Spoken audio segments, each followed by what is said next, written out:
Inevitably, I say to people, get on a plane, come here, and let me take you up there. Let me introduce you to some of the people, let me take you for a tour, and then you make the assessment. Because if we can't be open, we shouldn't be here. It is a little bit funny that you would say get on a plane and I'll take you there, because we've been trying for a long time to get tour? access to a tour. Yeah. To our site? Mm-hmm. Yeah. Okay, so I'll tell you what. Why don't you give me some time and I'll take you up there.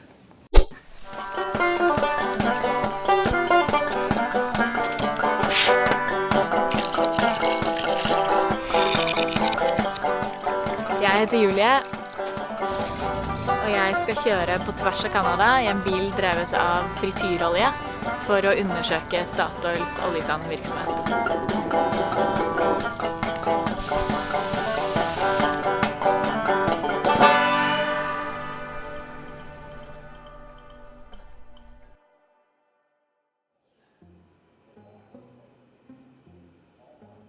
Nå vi framme på Statoil sitt kontor i Calgary, og vi skal høre litt mer om hvordan de utvinner oljesand lenger nord i Alberta.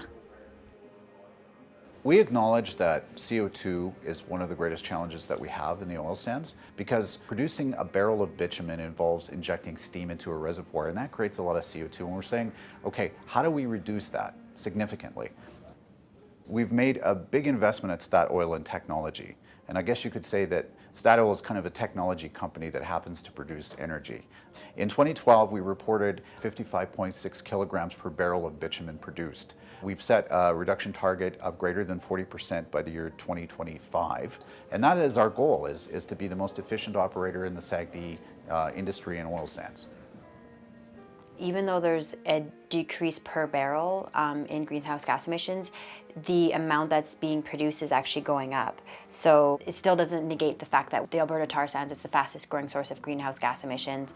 So I think the projections kind of outweigh the decreases, and it's good that the decreases are happening, but it's the projections that are staggering and very concerning. Greenpeace is a valuable voice to have. The NGOs sort of help us to look at ourselves and examine what we're doing and help us to sort of say, you know, can we do this better? You know, if you're not comparing yourself to people who have a different point of view, you're never going to grow, right? The only way to improve is to grow. I believe that, you know, we can develop this resource responsibly. We're meeting a demand, but I also think it can be done in a way that is inclusive of people and, you know, addresses some of the concerns. Every company has a technology program. Everyone claims to have their own kind of unique trick or approach or comparative advantage. They owe it to their shareholders. You can't get your license to operate and get a return for shareholders by being irresponsible. Nå kjører vi nordover i Alberta, og i dette området det oljeselskaper på alle kanter, både SAGD-anlegg og open pit mining. Og vi skal besøke Syncrude sin mine rett utenfor Fort McMurray. Så dette et av de originale stedene hvor de begynte å utvinne oljesand. Det jo sånne bilder som det her som har gjort at hele verden har blitt oppmerksom på oljesand og hvor fælt det kan se ut. Og hvis Statoil sitt felt hadde krevd sånn utvinning, så tror jeg vel ikke at den norske offentligheten hadde godtatt det. Det ikke egentlig noe vits å prøve å sammenligne de to tingene, fordi med Statoil sine metoder så det helt andre bekymringer som folk har, og det handler først og fremst om det høye utslippet av CO2, og selvfølgelig den problematikken med urbefolkningen, og at det forstyrrer deres levemåte og dyrelivet i nærheten der. You know, a long time ago it used to be good. We could go any place and make a, you know, build a shack anywhere you want to live. It was our land. And then they take it away from us. These are still active trap lines.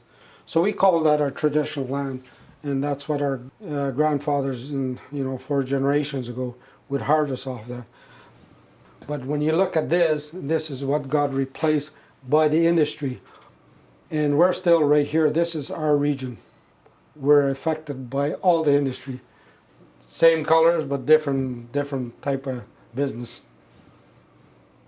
The SAGD companies, including Statoil, like to say, oh, we don't have as much impact as the mines, but they remove enough of the trees and put in enough disturbance in the form of roads and wells and things that a lot of the large predators and sensitive animals like caribou will not use the area at all, even though most of the trees are still standing.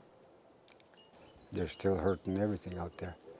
The ground is not the same. They rip it apart in places, Where I used to go hunting up here, I go there, it's bare now. There's nothing there. You're going to get people who are your neighbors that aren't going to agree.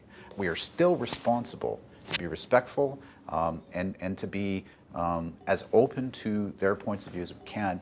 If we can build a road in a different place, or if we can make sure that we're not impacting a trap line, to the extent that we can do that, we try to do that. And there's an old saying, you're not always going to be on the right side of everybody's fence, but you can sure try to be a good neighbor. And that's what we're trying to do.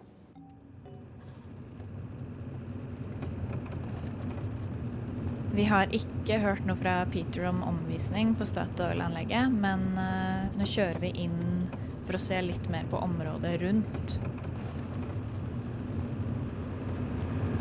Nå er vi ca. 500 meter fra Statoil sine porter, så da blir jeg bare alltid litt nervøs.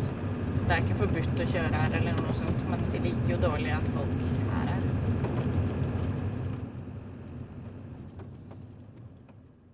Dette er så langt vi kommer. Hovedporten inn til Statoil sitt Leismer-prosjekt. Vi har prøvd i flere måneder å få lov til å komme inn og se på det, men det går ikke på grunn av sikkerhetshensyn. Vi måtte vel gjennom 1, 2, 3, 4 ledd for å få lov å stå utenfor porten her. Og så er det jo ikke egentlig hit vi skal. Det er jo egentlig til de lokalsamfunnene som er nærmest Conklin og Jambien.